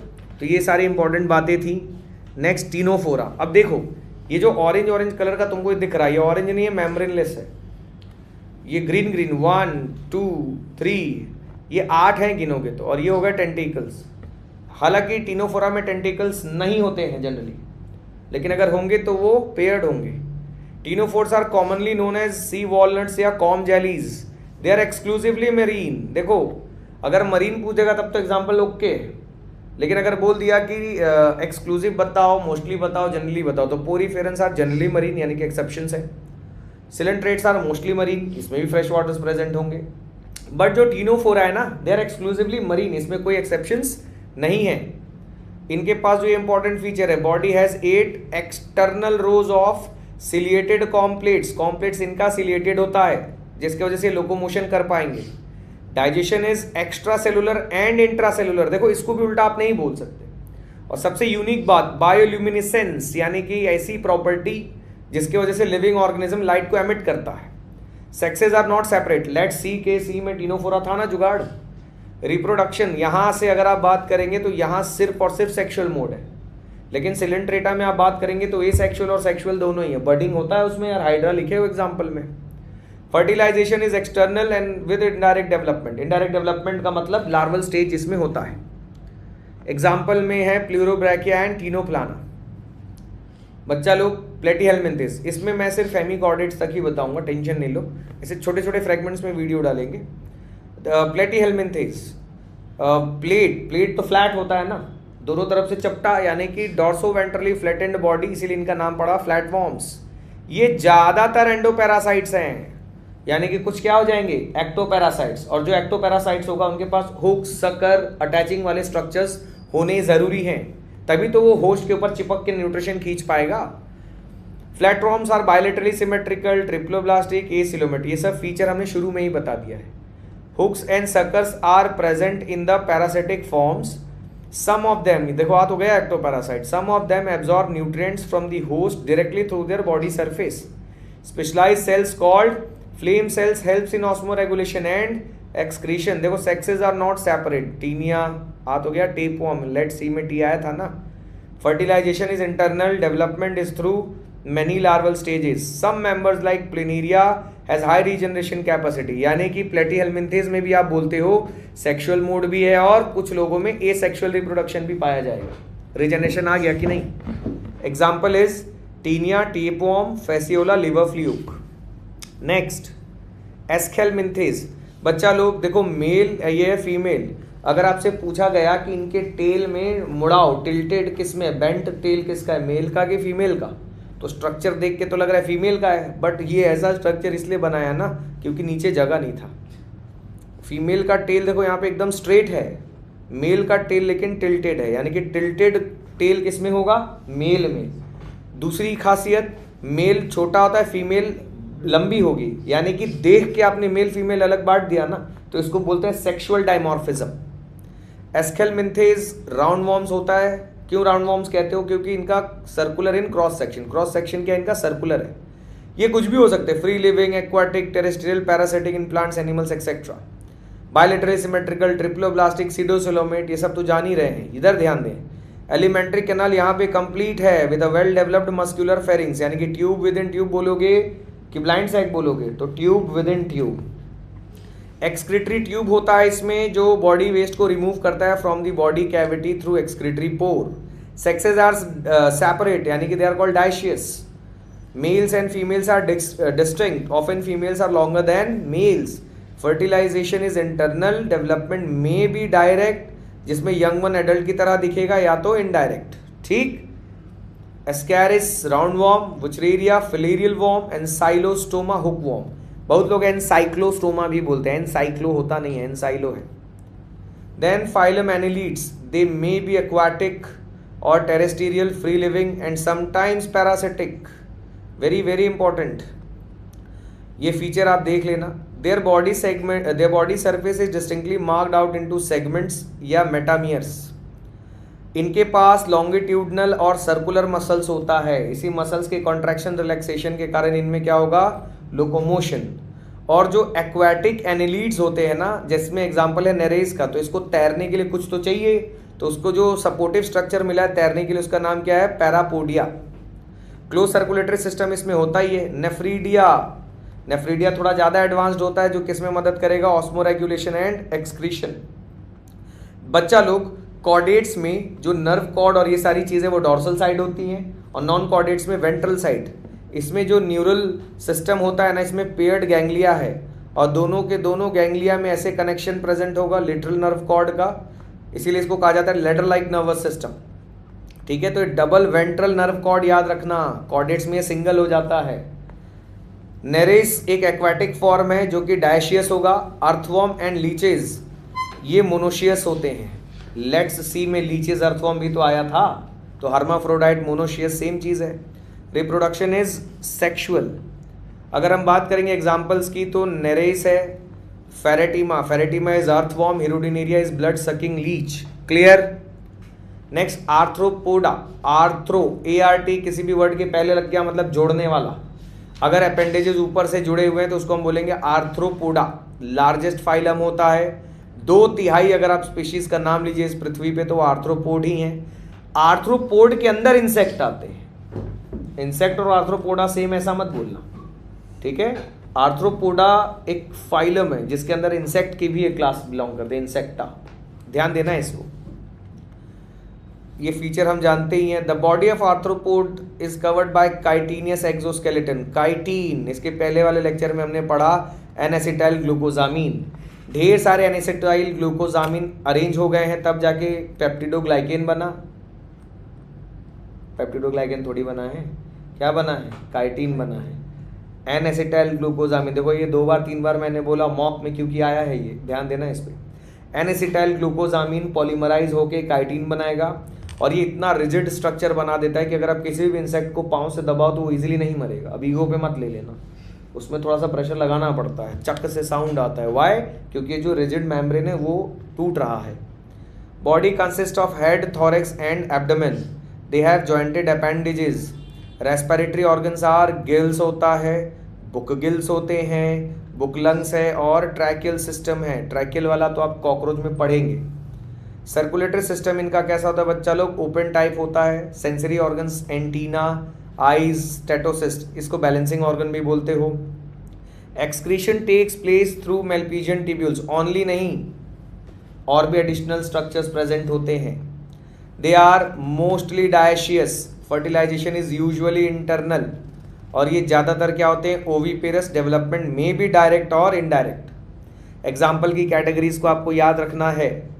Economically important में Apis या हनी भी है, बॉम्बिक्स या सिल्कवॉर्म में, लेसिफर या लेक इंसेक्ट। वेक्टर्स में अगर मैं बात करूं तो एनोफिलिस, क्योलेक्स, एडीज। ग्रेगेरियस पेस्ट में अगर मैं बात करूं लोकस्टा या लोकस्ट। लिविंग फॉसिल में लिमुलस या king crab. My suggestion is ये पूरे के पूरे एग्जाम्पल सीक्वेंस में ही याद होने चाहिए, तभी अगर एक डब्बा बन के आ गया तो आपके लिए गिनना आसान हो जाएगा, ठीक है। फाइलम मोलस्का, भाई साहब ये अनसेगमेंटेड होता है, अनसेगमेंटेड। एनालिडा, आर्थ्रोपोडा, कॉर्डेटा, इनमें सेगमेंटेशन है, मोलस्का अनसेगमेंटेड है। Second largest animal phylum. Molluscs are terrestrial और aquatic, having an organ system level of organisation. Bilaterally symmetrical, triploblastic, coelomate, ठीक है। इनका बॉडी किसके द्वारा कवर्ड है? कैलकेरियस शेल के द्वारा। सेगमेंटेशन नहीं है। बॉडी इनका 3 हिस्सों में बटा है, हेड, मस्क्यूलर फुट और विसरल हम्प। जो भी कहा जा रहा है ध्यान से देखते चलिए, इन्हीं सबसे क्वेश्चन फ्रेम होंगे। Soft and spongy layer of skin forms a mental over the visceral hump. Visceral hump के ऊपर ऐसा स्पॉन्जी लेयर बनेगा, इसी को कहते हो मेंटल, मेम्ब्रेन को। अब ये जो मेंटल है कंटिन्यूस नहीं होता, बीच में ऐसे कैविटी बना देगा, तो इस कैविटी को हम क्या बोलेंगे? Mantle cavity. इसी मेंटल कैविटी में क्या प्रेजेंट होता है? फेदर लाइक गिल्स, जिसका कौन सा फंक्शन है? रेस्पिरेटरी या excretory functions. Anterior head region के पास होता है सेंसरी टेंटिकल्स। माउथ के पास फाइल लाइक रेस्पिंग ऑर्गन है जिसको बोलते हो रेड्यूला। रेड्यूला के लिए पूछ सकता है कि ये बताओ व्हाट इज रेड्यूला, तो आप बोलेंगे कि रेड्यूला एक रेस्पिंग ऑर्गन है जिसका फंक्शन होता है फीडिंग में। Usually dioecious, oviparous with indirect development. इसका एग्जाम्पल बहुत बहुत इंपॉर्टेंट है। Pila, apple snail, pinctada, pearl oyster, sepia, cuttle fish, loligo squid, octopus, devil fish, aplysia, sea hare, dentalium, tusk shell, chaetopleura, chiton, ठीक है बच्चा लोग। Next अगर मैं बात करूं इकाइनोडर्मेटा, तो इकाइनोडर्मेट्स ये हैं। पेंटामेरस इनका बॉडी स्ट्रक्चर होता है, पेंटामेरस, ठीक है, पेंटामेरस। एंडोस्केलेटन जो है इनका वो कैसा होता है? Calcareous ossicles. एंडो के बदले एक्सो दे सकता है, तो वो इनकरेक्ट हो जाएगा। The name echinodermata, all are marine, यानी कि एक्सक्लूसिवली मरीन हो गई ये। Adult echinoderms are radially symmetrical यानी कि least advanced, but larva are bilaterally symmetrical. They are triploblastic coelomate animals. Digestive system भी कंप्लीट होता है। माउथ इनका वेंट्रल के तरफ है, एनस इनका डॉर्सल के तरफ है। सबसे इंपॉर्टेंट बात बच्चा लोग होता है इसमें water vascular system. Water canal बोलेंगे तो पोरीफेरा, वाटर वेस्क्यूलर बोलेंगे तो इकाइनोडर्मेटा। अब इसका काम क्या क्या है? Locomotion, capture and transport of food and respiration. Excretion में कोई रोल नहीं प्ले कर रहा है, ध्यान देना। एक्सक्रीटरी सिस्टम इकाइनोडर्म्स में एब्सेंट होते हैं यानी कि जनरल बॉडी सरफेस से ही काम हो जाएगा। Sexes are separate, reproduction is sexual, fertilisation is usually external, development is indirect with free swimming larva. Again example asterias starfish, echinus sea urchin, antedon sea lily, cucumaria sea cucumber और ophiura brittle star. ध्यान दे सकते हैं पक्का। आज सिर्फ non chordates तक कराएंगे। Phylum Hemichordata, इसको पहले कॉर्डेटा में ही रखा गया था बट इसको अब अलग कर दिया गया। अब किस में डाल दिया गया? नॉन कॉर्डेट्स में। काहे? क्योंकि इनके पास एक रूडिमेंट्री यानी कि नॉन फंक्शनल स्ट्रक्चर था। किस रीजन में? कॉलर रीजन में, जिसको क्या कहा गया था? स्टोमोकॉर्ड। स्टोमोकॉर्ड दिखता नोटोकॉर्ड की तरह ही है, लेकिन नोटोकॉर्ड तो चेंज हो रहा है ना, ये चेंज नहीं होता है। इसमें कौन आते हैं? तो small group of worm like marine animals. ये फंक्शन तो आप जानते ही हो। बॉडी इनका सिलेंड्रिकल है और इसमें 3 चीजें आती है, proboscis, collar, trunk. Open type circulatory system, याद करिए हमें में एच हेमिकॉर्डेटा ही तो था। Respiration takes place through gills. Excretory organ is proboscis gland. इनका एक्सक्रीटरी ऑर्गन क्या है बच्चा लोग? तो proboscis glands. Sexes are separate. Fertilisation इनका कैसा होता है? एक्सटर्नल। पानी में रहने वाले लोगों में mostly you will find external fertilisation, ठीक है, ताकि नंबर ऑफ ऑफस्प्रिंग्स ज़्यादा हो। क्यों ज़्यादा हो? क्योंकि पानी में शिकारी भी तो ज़्यादा हैं, ठीक है। डेवलपमेंट इनडायरेक्ट है, एग्जाम्पल इसका बैलेनोग्लोसिस एंड सैकोग्लोसिस, ठीक है बच्चा लोग। सो नेक्स्ट हम लोग अब जो आगे का सेशन है, आगे के लेक्चर्स भी मैं इसमें आपको शेयर कर दूंगा। Thank you.